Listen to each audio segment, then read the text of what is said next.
This is Jurassic James, and on Jurassic Plains looking at Quetzalcoatlus.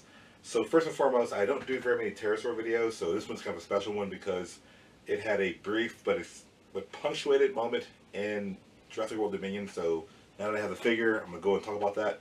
But in general with pterosaurs, I want to point out that Quetzalcoatlus is one of the largest, it's very famous. But pterosaurs are actually not dinosaurs. Dinosaurs are a different branch, and the idea is that both pterosaurs and dinosaurs appeared in the fossil record in the late Triassic period, a little around 225, 230 million years ago. But there must have been a common ancestor further back in the fossil record. But we've known about pterosaurs for many years. In fact, Quetzalcoatlus itself was discovered and officially formally named in 1975 by Douglas Lawson. So the really reason I think it's so important is because it's found in Big Bend, Texas, because everything big is found here in Texas, where I'm from. But again, the first pterosaurs were actually found or brought to attention in Europe, particularly this little guy here. I don't know of any good models of it, but this is a pterodactylus. So the name pterodactyl is more like a slang term, and the idea is that, you know, the theory of extinction, which I know today you're like, yeah, it's extinction. But at the time, in the 1700s and 1800s, that was a new idea.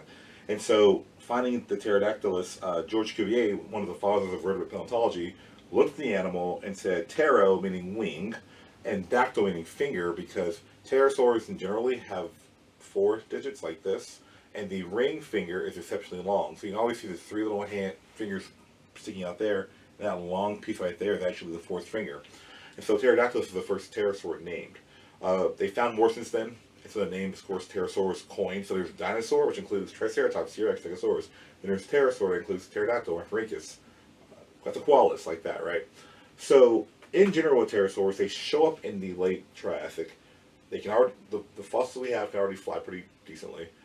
By early Jurassic, I want to point out something really neat, that the Jurassic period we have pterosaurs like Rhynchus and Van Morphodont, and in general they are, smaller, meaning less than 3 feet across. Their wings are, very small for a pterosaur by later standards. They have these long tails, and the idea here is that they're flapping more.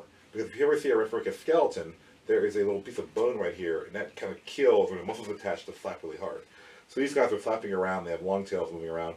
In later times, you see pterosaurs with short tails, usually longer necks, generally bigger. So my analogy for that is, imagine the Red Baron planes, the 2 wings and the long tail, and now we have stealth bombers. The idea is that pterosaurs essentially start off flying with these tails, and they kind of lose that over time. They still maintain a tail, but it's not really huge. The most well-known pterosaur, other than Quetzalcoatlus, I believe, is Pteranodon. And I always want to point out that Pteranodon literally translates to mean wing without teeth. This is a Popo figure, and if I can put it closer, you can see it has teeth in there because, and I will do a video on Pteranodon one day. But with its wingspan, depending on which paper or estimation, somewhere around 20 feet maybe. So it was one of the largest pterosaurs known, so it's really popular, especially in the 80s and 90s. But of course, Quetzalcoatlus was discovered. The first specimen was in 1975. Since then, they've found other specimens that were smaller. So they only found one giant. And so in the world of paleontology, if you find only one specimen that's that large, that it's not questionable because we know it's a thing there, but you want to find multiple specimens. So for pterosaurs in general, they found the first specimen, the really big one, and later on in 2001, Brian Andreas and Juan Langston Jr. were part of naming it the second species of Quetzalcoatlus. Now I think, why is it named that? I mean, when I do tours, everyone's like, why is it called Quetzalcoatlus? Long short story, there's this bird in Central America, this is from a safari of exotic birds tube, called Quetzalcoatl. And so it has this really beautiful long tail feathers, and in general, what we now call the Aztec, when we know the Aztec, they had a god who's like a lot of that part of the world, Central America and what we now call Mexico, that area had flying serpent gods with different names. But Quetzalcoatl is the one that I think that we kind of have more records of, and we know more about. And so, of course, being found in Big Bend, Texas, which was formerly Mexico until 11th President James K. Polk, the name was like, well, why don't we give it a name? Represent this giant flying reptile, same thing here. So again, the bird inspired the god, and the god inspired the pterosaur name, right? So, with that being said, let's start our figures oldest to newest. My very first Quetzalcoatlus figure is right here. It is It's actually not the oldest one I have though, but it's the 2002 Schleit, and again it gets the basic point across. And so one thing to point out is that pterosaurs are often drawn flying or made flying because they're flying reptiles. So you can kind of see this overall. Now, what I would say is the wings aren't as large as they should be proportionally. The reason the skull crests are very different is because we did not find that part of Quetzalcoatlus, so we still to this day don't know essentially how his crest looked. The group that it belongs to, as it darkens, these pterosaurs, these large pterosaurs, we have found some with crest structures preserved, but again, we officially don't know the look of it. So, but overall, this figure, I mean, it was my first one. I was super excited in 2002. The oldest figure I have is actually 1997. It's a Safari Carnegie, and so this guy again has in the idea is that we know many pterosaurs in Brazil have a crest like in the back, and I'll put a link in the description. I have if you go to I think the early Cretaceous or late Cretaceous of my geologic timescale toys, you can go in there and see in Brazil or South America a lot of pterosaurs with these weird crests. So it's a pretty good guess to say the crest is probably somewhere in the back, right? One thing to point out with them again, they all have three main digits, small tiny digits, and the long one here. One thing to point out is that sometimes this one doesn't show it, but you can kind of see an outline of a fourth finger, but it's not quite as defined. It's defined decently here, not really that well here. The next model I have, now again, these two, I don't know the year, but essentially this is a Schleit, and there's no year on it. Wait, is there? Oh, 2000, right? Yes, I'm sorry. So this guy's actually older, but as you can see, it's the same figure. They just blew it up, basically. And so 2000, 2002, which is ironic to make a smaller one in the future, I don't know. So again, basic parts, you have your three fingers here, and you have your long, and again, that should be much longer. So here, essentially, for a human, if you don't know human anatomy, you have your humerus, the long arm, upper arm bone, your ulnar radius, and you have your metacarpal and phalanges, your fingers. So for this guy, this part here is the humerus. Makes sense? This part here is the ulnar and radius, these bones here. So that should be pretty long. The hand is right here. So that's where the hand should be. And there's the three fingers there, but the ring finger should go further out. If you've ever seen a Quetzalcoatlus skeleton, you can go to the museum in Big Bend National Park. There's a little display with one hinting at where the real skeleton is actually in the museum in Austin. And of course, there's a specimen in Houston Museum of Natural Science. And so this should be way longer than that, than what you're seeing here. So we put that one there, that one there. The next one I have here is, what's really neat is this one's very thin. And I didn't mention it earlier, but with pterosaurs, one reason we don't find as many fossils is that pterosaurs have hollow bones. And you're like, well, dinosaurs have hollow bones, but these guys have way more hollow bones to fly. And so, some estimates say the bones may have been as thick as like a cardboard, or we call it cardstock, with little struts in the center of the bone to make, if you cut it in half, you would see this like hollow, there's little struts for structural support. So again, my biggest complaint with the Quetzal figures, they have this ring finger is way too short. But overall, I like the feet here because in the movies, you see pterosaurs have like talons, and they're not eagles. They're not grabbing prey with their feet. At least this type isn't. Their feet are more like bat feet. They're very small, thin, frail in some ways. But again, the skull. My concern here with the neck that the older models got right is that Quetzalcoatlus has these really long neck vertebrae. When you see one, they're like that long.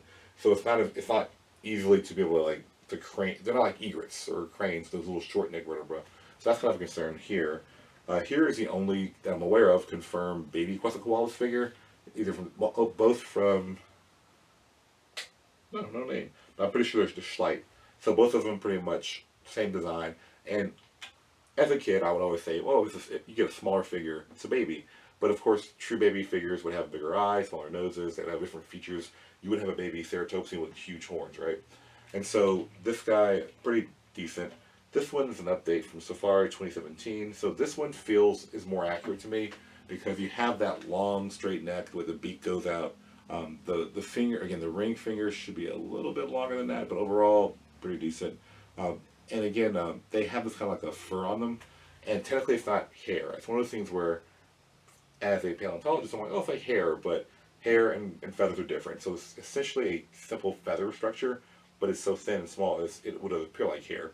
And we have found not with the koalas, but other pterosaurs with those structures to know that they would have had some kind of downing covering. So again, up until this point, I would say this is like the most accurate one. This 2017 Safari, I just like it a lot actually. Next we have the last before Jurassic World comes in. This guy here, it's a Papo. And what's really cool about this guy is that we always see pterosaurs flying. We always see them upright, stretched out wings, which is most of their life, we believe. But the idea of seeing one on the ground, when you often see them depicted on the ground in like documentaries like Prehistoric Planet, they look like giraffes, or the height of a giraffe, basically, in Africa. But this one's kind of showing you kind of like this bat-like structure because when pterosaurs are walking, we see their footprints, not quite so, but other pterosaurs. They have their hands like this, and the ring finger arcs around just like this to make like a bat swing, kind of tucks in. And of course, their feet are here in the back. So I liked it a lot, this model a lot, because it's just something different, and you can see how it was on land. And they're just really, they're not dinosaurs. They're really weird looking things in their own right. But finally, we get to Jurassic World. Now, one thing to point out is that you can buy the little eggs and you hatch a toy, or little figures like this. I have 2 of those, which are pretty decent figures actually. I can't use this one on the website, but this guy is the one, of course, when the second one came out. This is the Quetzalcoatlus they had, and so you push the button here, the mouth snaps like that. You push here, and it flaps. One thing to point out is that recent research with pterosaurs suggests that they did not actually, with Quetzalcoatlus, really large pterosaurs, they may not have flapped that much, that they would have actually made a glide, kind of like an albatross, and just kind of conserving energy. What's really neat about pterosaur wings is that the toys don't show this, of course, but there were little structures that are preserved in the wings. Not of Quetzalcoatlus, but that we see in other pterosaurs. And the idea is that those were essentially used in a way to help control the wing, more than just this part right here. Now, when you look at a skull of a bird, we have our different occipital lobe, with our frontal lobe and all that. The fronculus is part of the lobe that helps the brain navigate. When animals flying, it helps stabilize everything. That portion of the pterosaur's brain cavity seems to be really large, which means where a bird has all these big feathers, and the feathers are essentially dead carrots, kind of like hair, and they're flapping in and all that. Well, it's not dead, but they're flapping in, but there's not like nerve endings in the feathers, basically. I mean, there's at the base, not in the feather. These guys seem to have some kind of sensory in the wing. That way, when they can, for you and I, you would think it would be flapping like this. It would actually just kind of like move, feel a thermal change, and then in the wind, and then move this one part here, and then it makes the wing do that and turn. Think about being on an airplane. If you look at the wing of the plane, there's like the main wing and the little parts in the back that move up and down. And if you're ever on a plane, you can see that part of the wing. You can see as they're taking off, as they're landing, it's moving up and down to help catch and make dragging things. So it's similar to that for a pterosaur, that they may have been using their wings to help, again, save time and energy, but also while they're gliding to just, flex this part here, flex that there, and of course can change direction, or glide this way. Really cool process. Then we get to the new model, which I'm going to go ahead and open here with, you guessed it, the official scissors of Jurassic James. And it should be very easy to cut out, actually.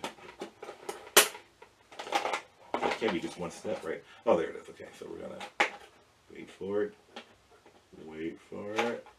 Wow, how am I messing this up? Okay, so without scratching the figure. There we go. Super easy, barely inconvenient. That's a different guy. Okay, so the box has nothing special, just instructions, but I already have the figure. Basically, what you're seeing here is it's essentially, for the most part, a repaint of this guy. The difference is, you can push, so where this guy has, you push here, it snaps, you push there, it flaps. There's your DNA code right there. Here, if you look there, the DNA code is a little bit bigger for scanning. If you push this button here, it flaps. There's a button in the chest you push, something like that, which I think is actually better, because this one is just flying with his mouth open all the time, and it's kind of like, this is like a snapping attack action, but that one, this seems, I don't know, I like it more. So one thing to address is that in the spoiler, if you haven't seen Jurassic World Dominion, nearly a year later, so the idea here, what are you doing here? No, but the idea here basically is that the pterosaur flies, they're on a plane, they're flying over the compound thing, and it flies in and it destroys the plane and flies away. It's depicted as a sense of, like the territorial dispute, I guess, the animals, you're in this territory. I don't like how in movies pterosaurs are just like, they're like wild, like wild crap. I don't know. Again, they just kind of fly in, wreak havoc, and fly, kind of like harpies. They just kind of fly in and destroy things and then fly away. It's like, okay. They are animals. I mean, yeah, it's not that they freak out a little bit, but they are animals. But my only well, if you hold it, interesting. So for bone, okay, so looking at the wing, there's your humerus. This is the ulnar radius. It should be a straight bone. There's no other bend right here. So if you hold it like that, it works. If you do like this, you actually break these two bones, which you try to keep the skin together. That works. But if you do that, it's accurate. But then the skin tears apart. So that's not cool. But I'm being nitpicky because I'm me. But overall, I like the way it looks. Again, the looking at the skull, the orbit, the eye hole's here. So often when you see a Quetzalcoatlus skull, they have this giant hole right here. And people assume that's where the eye is. And I always remind people that usually, only the animals, the eye is very high up on the skull. So you would have your eye down here, you would have it up here. So when you're like you're looking down, the eye will be on this part right here. So that's something to kind of point out. Other than that, pretty cool figure. You have your 3 fingers here. The third finger is, right there. We have the 4 fingers in the feet. I think it should be 5. Yes, that's all I wanted. It worked. There's 5. Their feet look kind of like hands. There's like the 4 main toes and a little one. Here is missing a toe. Is this one missing? They're both missing a toe. How about that? Anyway, so last thing about Quetzalcoatlus is its ecology. The official connection is Big Bend, of course, West Texas, and so it's associated with Alamosaurus. So you often see, and again, the name Alamosaurus does not mean it's from the. It's named after the Alamo Formation, not the Alamo of Texas. I often tell my students, kids, like, yes, Alamosaurus fought in the Alamo. They just put the knife in his hand. It's like hanging over the wall, like doing this to kill the soldier. Yeah, but the idea is that they're found in the southern hemisphere, southern part of North America. So they're found associated with each other. But other Quetzalcoatlus, if not itself or its relatives, are found in the Lancian and the Hell Creek Formation. And so what you're seeing basically is that environment. We have this guy. We have T-Rex. We have, of course, everyone's beloved Triceratops. Then there is Torosaurus, which these are not to scale. The tiny little guy, Leptosaurus, this little ceratopsian. We have Pachycephalosaurus here. The Edmontosaurus, of course, or duck-billed dinosaur. Anzu is an oviraptor.